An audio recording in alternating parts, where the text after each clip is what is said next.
Well, I have two more NBA free pick winners on Friday, April the 25th, and they come into games between the Indiana Pacers and the Milwaukee Bucks, and also the LA Lakers and Minnesota Timberwolves. Before I get to both games, the analysis and picks, real quickly, folks, kindly give me a like if you possibly can. It's just a small token of appreciation for the time, work, and effort I put in. Hit that like button for me, please. It would make me happy. I'm certainly trying to make you happy with these winning picks I've been putting out over the last 2 weeks, and over the last year for that matter.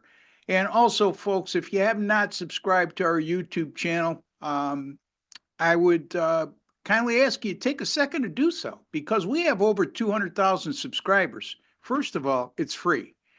Second of all, you don't get that many subscribers in the sports betting industry unless you're doing something right. So, my suggestion is hit that subscribe button in the bottom right hand corner. And while you're at it, hit that alert notification bell for WagerTalk TV to be notified upon any of our great content going up on our great channel. And again, folks, it's absolutely free to subscribe to WagerTalk TV. All right, so let's get to the Indiana Milwaukee game. This game goes at 8 o'clock on NBA TV is where you could find it in terms of being televised.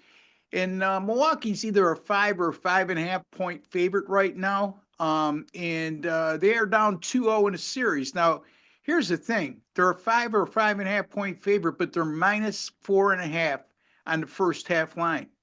And this is despite the fact that in the first two games of the series, which Indiana won handily, the Bucks were down by 8 and 24 points in the first half of those two games. However, let's keep in mind we have a team that's down 2-0 playing at home, and usually is a key word. These teams in this situation come out very strong at home in the first half. Matter of urgency and desperation. A prime example of that happened last night. Memphis was down 2-0 to Oklahoma City. And they came out in the first half and they took a 26-point lead at halftime before blowing the game. A monumental meltdown, blowing the game and losing the game by 6. I'm sort of pissed at myself that I didn't take advantage of that opportunity. I just didn't trust Memphis because they had been blown out all year long against Oklahoma City. And quite frankly, in recent seasons, the Thunder have dominated them. However, I'm not going to make the same mistake here because NBA playoff teams playing at home and down 2-0 in a series are 94 and 52 and 2 against the spread. That's 64% against the first half line. The last 148 times this situation has come up. So again, NBA playoff home teams in game 3 of a series, they're down 2-0. They've come out in the first half and gone 94, 52 and 2 against the spread against the first half line, 64%. And that's over the last 148 occurrences. So there you have it. Teams know when they're down 2-0 at home. No team has ever overcame a 3-0 series deficit. And certainly at home, they're going to be lifted by the home crowd. And like I said, urgency and desperation right from the get-go are key elements to why this particular first half betting angle in the NBA playoffs has been effective. 2 regular season home games versus Indiana this year. The Bucks were up by 5 and 14 points at the half. Since 2022-2023 season began, Milwaukee's 7-2 against the spread in the first half at home against Indiana. I'm going to go with the Milwaukee Bucks here, minus 4.5 against the first half line versus the Indiana Pacers. Milwaukee Bucks minus 4.5 is a first half wager over the Indiana Pacers. All right, before I get to my next game, the Lakers and Wolves went 1-1 in the NBA playoffs last night, but still made a small profit. As I had a 3% play on the New York Knicks on the money line. Boy, my money line picks in the NBA had just been killing it. And folks, I don't give out huge favorites. Last night, I had the Knicks. I believe they were minus 120. Um, at the time I gave them out, and they won by two, but they seemed to be in control for most of that game. And again, another winner in the NBA playoffs, folks, since 2022.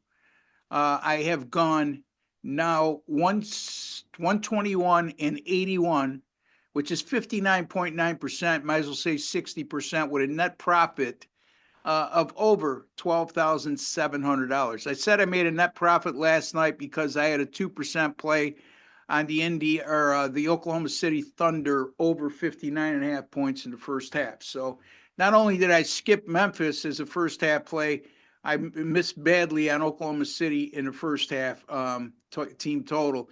So let's put that behind us. Let's get to this game between the Lakers and Minnesota. The total right now is 205.5. These teams have met 6 times this year. All 6 games have gone under the total, including the first 2 games of the series. In those 6 contests, average a combined 198.3 points per game. The Lakers have scored 95 points or fewer in 4 of their last 5 against Minnesota this year, including that win in Game 2. Even though they won the game, the final score, I believe, was 94-88 or something in that area. 94.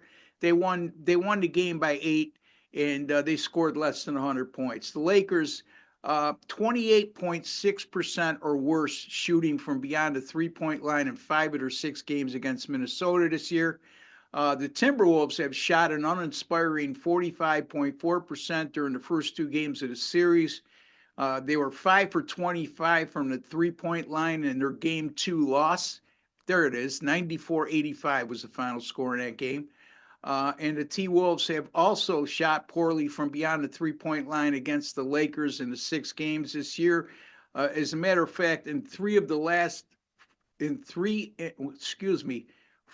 of the 6 games against the Lakers this year, easy for you to say, they've shot just 31.6% or less in 4 of those 6 games from beyond the 3-point line. Neither one of these teams plays at a torrid pace. As a matter of fact, the Lakers are 27th in the NBA when it comes to offensive pace, and Minnesota, number 24.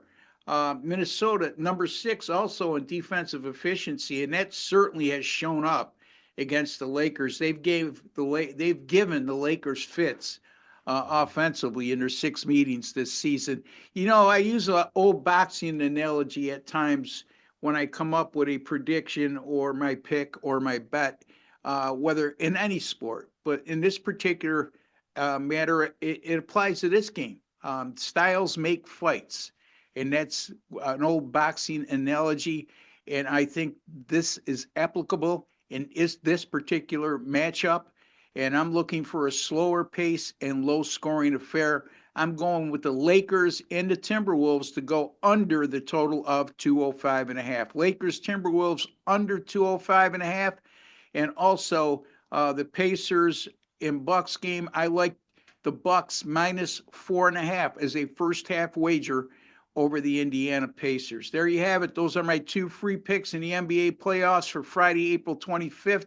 I'll have my premium NBA playoff selections up shortly. Don't forget, folks, I gave you the numbers: 121 and 81, 59.9%, a net profit of over 12,700 units since the 2022 postseason, in terms of my NBA postseason picks, that is. And you could get the rest of the NBA postseason playoffs, whatever term you want to use, the rest of the NBA right through the finals right now for just $185, folks. That's a small investment when we're talking about the win percentage that I put up, the volume of plays I put up since 2022, and the units earned over $12,700. $185 for the rest of the NBA right through the finals. You can get that at my personal link at WagerTalk, wt.buzz/RB, wt.buzz/RB. Until the next time, take care and God bless, folks.